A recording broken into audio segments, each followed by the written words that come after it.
The acknowledgements for courts and row offices. Motion to acknowledge. Second. Mr. Honor? Yes.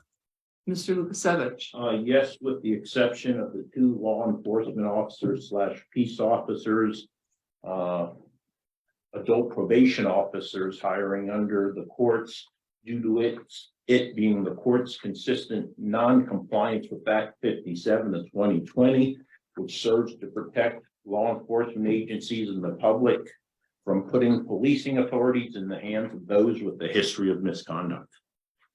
Mr. Notstein? Yes.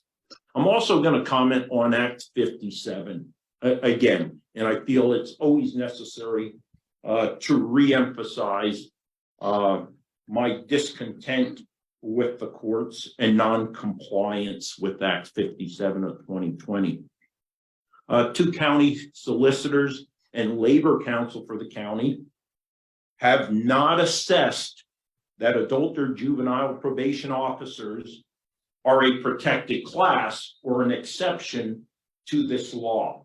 I have seen no legal ruling providing such exception. I have seen, nor have been presented, any ruling by the executive agency out of the state police, MPO etc., for the program that gives those offices an exemption of the classification of law enforcement officers or peace officers.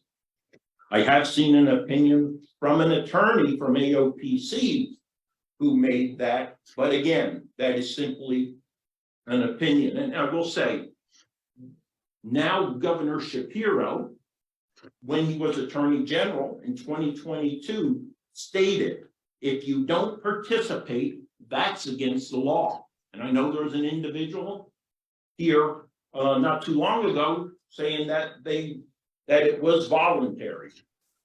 The Attorney General, now Governor, saw it as not voluntary, but a mandatory requirement. And without any other exception noted based on classification, the courts, in my opinion, are responsible and should be participating.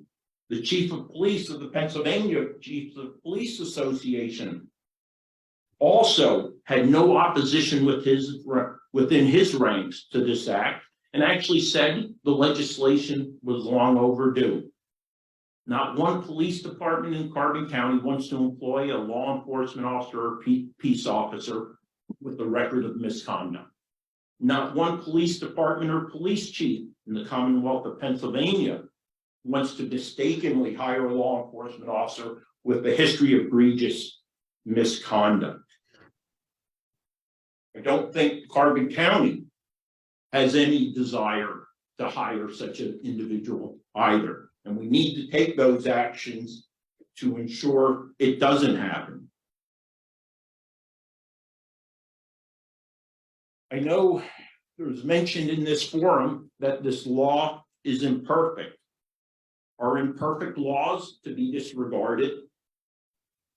And I'll always argue that compliance isn't simply important because it's the law, but because we have a moral responsibility to do the right thing. That's all I have.